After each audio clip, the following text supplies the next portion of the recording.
Inilah rekaman detik-detik rentetan granat Rusia menghabisi nyawa seorang infanteri Ukraina.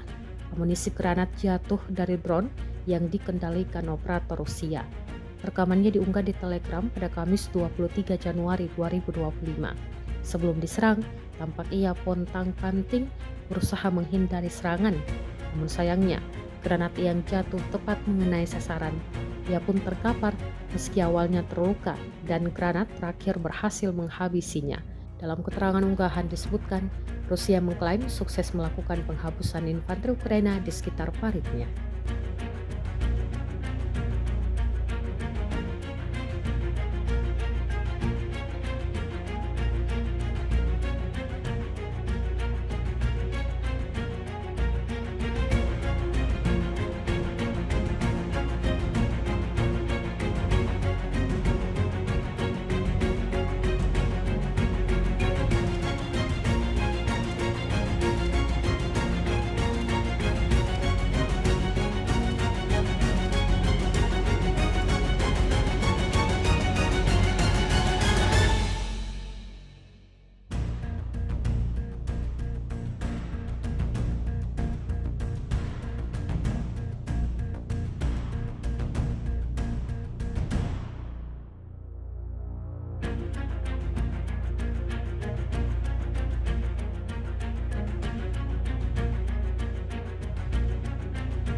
Download Tribun X sekarang, menghadirkan lokal menjadi Indonesia.